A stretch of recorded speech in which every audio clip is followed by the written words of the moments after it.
morning to one and all. This is from SEBI IAS Academy. இன்னைக்கு நம்ம Indian பாலிட்டியில் vice president அப்படிங்கிற topic பற்றி பார்க்க போகிறோம். இந்த டாபிக் எந்தெந்த சிலபஸில் வரும் அப்படின்னு பார்த்தீங்கன்னா group 4, group 2 and group 1 syllabus. Group 1ல் வந்து யூனிட் 4ல் இந்தியன் பாலிட்டியில் வரும். மெயின் சிலபஸில் வந்து பேப்பர் 3 இன் இந்தியன் பாலிட்டியில் வரும். First point, the vice president occupies the second highest office in country. அப்படின்னா இப்போ நம்முடைய நாட்டில் வந்து பதவியின் அடிப்படையில் வந்து ஆர்டர் ஆஃப் பிரசிடென்ட்ஸ் முன்னுரிமை வந்து கொடுப்பாங்க. அதில் ஃபர்ஸ்ட் ஆர்டர் ஆஃப் பிரசிடென்ட்ஸ் யாருக்குன்னு பார்த்தீங்கன்னா president. Second order of president, second உரிமை, செகண்ட் சிட்டிசன் ஆஃப் இந்தியா யார் அப்படின்னு பார்த்தீங்கன்னா இந்த வைஸ் பிரசிடென்ட் தான்.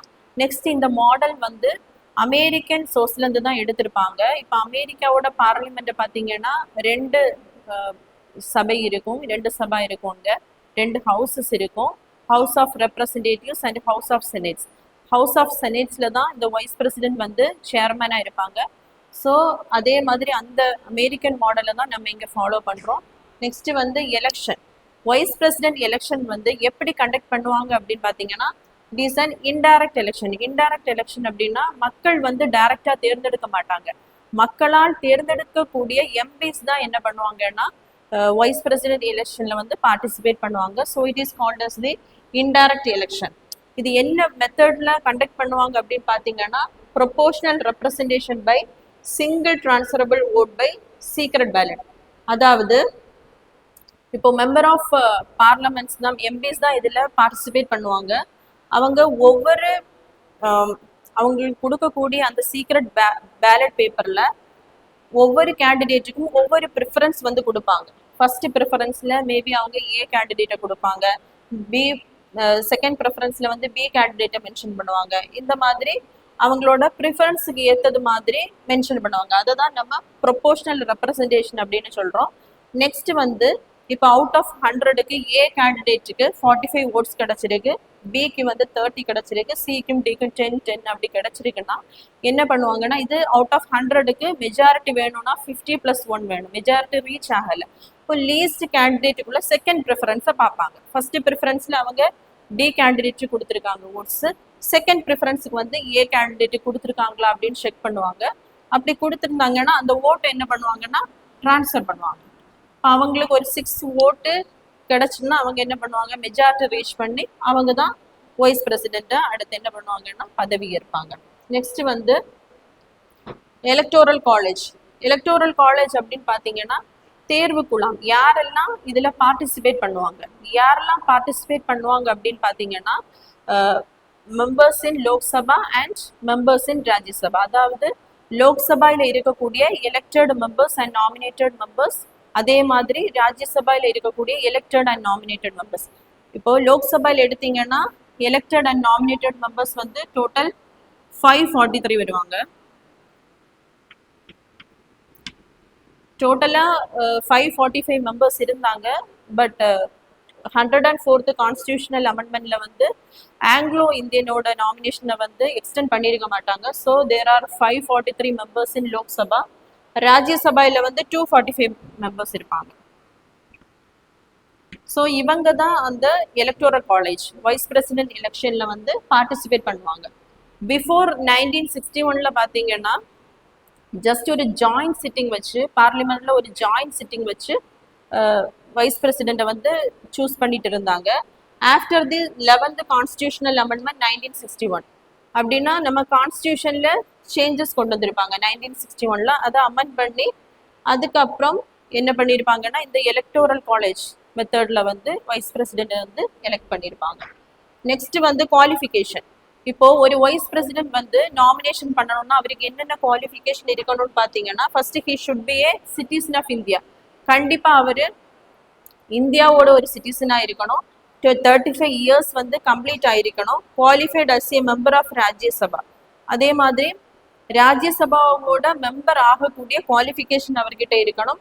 Does not hold any office of profit. Central government, state government, பஞ்சாயத்தில் இதில் எல்லாம் என்ன பண்ணக்கூடாதுன்னா பதவியில் இருக்கக்கூடாது. But sitting president, vice president, governor, minister இந்த போஸ்ட் எல்லாம் ஆஃபீஸ் ஆஃப் போஸ்ட்டை கன்சிடர் பண்ண மாட்டாங்க. நெக்ஸ்ட் வந்து நாமினேஷன்.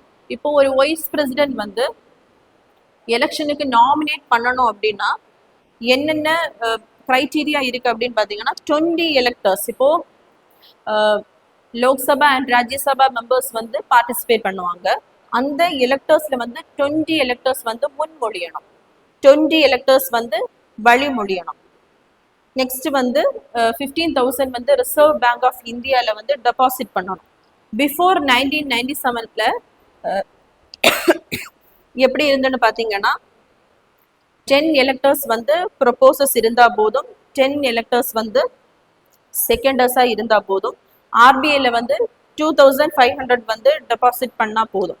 இது எது பேசிஸ்லனா presidential and vice presidential act of 1952 பேசிஸ்ல.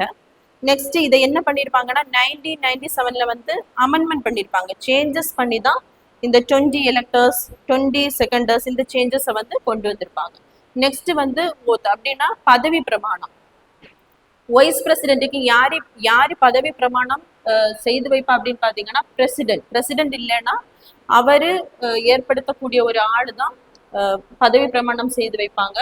அவர் வந்து அவரோட டியூட்டிஸை வந்து ஃபெய்த்ஃபுல்லா பண்ணுவேன் அப்படின்னு சொல்லிட்டு பதவி பிரமாணம் ஏற்றுப்பாரு. நெக்ஸ்ட் வந்து கண்டிஷன்ஸ். இப்போ ஒரு வைஸ் பிரசிடெண்டா இருக்கணும்னா என்னென்ன கண்டிஷன்ஸ் கான்ஸ்டியூஷன்ல மென்ஷன் பண்ணியிருக்காங்க அப்படின்னா should not be a member of parliament. கண்டிப்பா அவர் வந்து ஒரு மெம்பர் ஆஃப் பார்லமெண்ட் அப்படிங்கிற பதவியில வந்து இருக்கக்கூடாது. அப்படி இருந்தாங்கன்னா பதவி ஏற்கிறதுக்கு முன்னாடி அவங்க என்ன பண்ணணும்னா ரிசைன் பண்ணிடணும். Not hold any office of profit, அதாவது எந்த ஸ்டேட் கவர்மெண்ட்லயோ சென்ட்ரல் கவர்மெண்ட்லயோ இந்த மாதிரி எதுலையுமே அவங்க பதவியில வந்து இருக்கக்கூடாது. நெக்ஸ்ட் வந்து டேர்ம், இவங்களோட பதவி காலம் வந்து டோட்டலா 5 இயர்ஸ். 5 இயர்ஸ் இவங்களோட பதவி காலம். ஆனா இவங்க எப்ப வேணாலும் ரிசைன் பண்ணலாம். ரிசைனேஷன் லெட்டர் யார்கிட்ட கொடுப்பாங்க அப்படின்னு பார்த்தீங்கன்னா பிரசிடென்ட் கிட்ட தான் கொடுப்பாங்க. ஸோ இவங்களை ரிமூவலும் பண்ணலாம். ஏதாவது குற்றச்சாட்டு வந்ததுன்னா இவங்களை ரிமூவல் பண்ணலாம். அதோட ப்ராசஸ் வந்து எங்க இனிஷியேட் பண்ணணும்னா ரெசல்யூஷன் தீர்மானம் எங்க கொண்டு வரணும்னா ராஜ்யசபையில மட்டும்தான் கொண்டு வரணும். ஏன்னா இந்த வைஸ் பிரசிடென்ட் வந்து X officio chairman of Rajya Sabha. Our wise பிரசிடெண்டா இருந்தாலும் யாரு வைஸ் பிரசிடெண்டா இருக்காங்களோ அவங்க தான் ராஜ்யசபாவோட சேர்மனா இருப்பாங்க.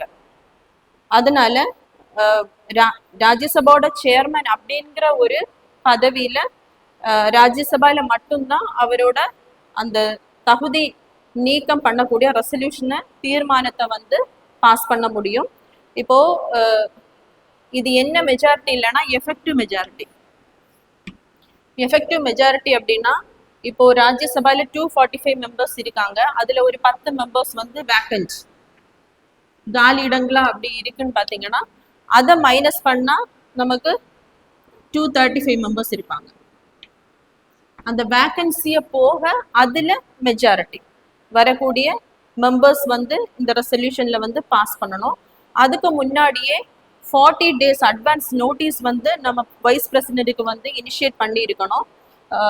இங்க ராஜ்யசபால நெக்ஸ்ட் ரெசல்யூஷன் தீர்மானம் கொண்டு வந்ததுக்கு அப்புறம் லோக்சபால சிம்பிள் மெஜாரிட்டி அப்படின்னா வந்திருந்து வாக்களிப்போர்ல பாதி பேர். இப்போ ஒரு லோக்சபால வந்து 543 மெம்பர்ஸ் இருக்காங்க அப்படின்னா அன்னைக்கு 500 தான் வந்திருக்காங்க அப்படின்னா இதுல பாதி 251 மெம்பர்ஸ் வந்து சைன் பண்ணாலே போதும், அந்த ரெசல்யூஷன் வந்து பாஸ் ஆயிரும்.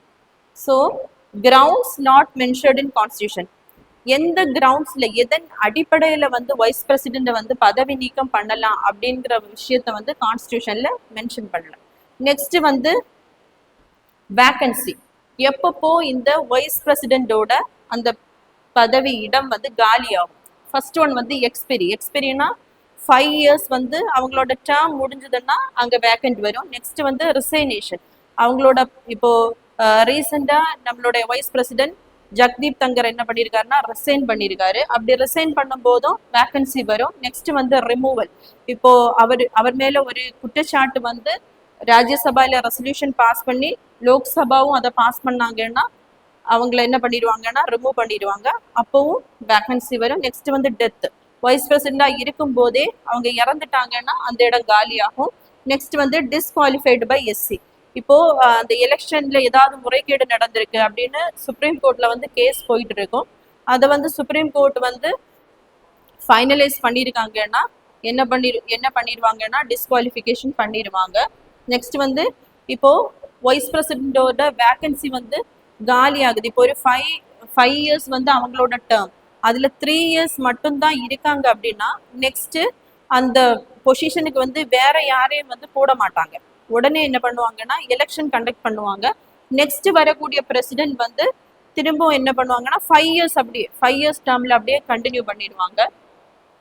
ஒரு வைஸ் பிரசிடென்ட் இருக்காங்க, அவங்களோட டேர்ம் 5 இயர்ஸ் முடியுது, இன்னும் எலெக்ஷன் கண்டக்ட் பண்ணி புதிய வைஸ் பிரசிடென்ட் எடுக்கலைன்னா இருக்கக்கூடிய அந்த வைஸ் பிரசிடென்டே என்ன பண்ணுவாருன்னா அவரோட பொசிஷனை கண்டினியூ பண்ணுவாரு. சீக்கிரம் எலெக்ஷன் வச்சு நெக்ஸ்ட் வைஸ் பிரசிடென்ட் வர்றது வரைக்கும் அவர் தான் அந்த பதவியில வந்து இருப்பார். இப்போ வைஸ் பிரசிடென்ட் வந்து டெத் ஆயிட்டாருன்னா உடனே தானே என்ன பண்ணுவாங்கன்னா எலெக்ஷன் கண்டக்ட் பண்ணி புதிய வைஸ் பிரசிடென்ட்டை எலெக்ட் பண்ணுவாங்க. நெக்ஸ்ட் வரக்கூடிய vice president new vice president வந்து ஃபுல் டேர்ம் 5 இயர்ஸ் வந்து இருப்பாங்க. தேங்க்யூ.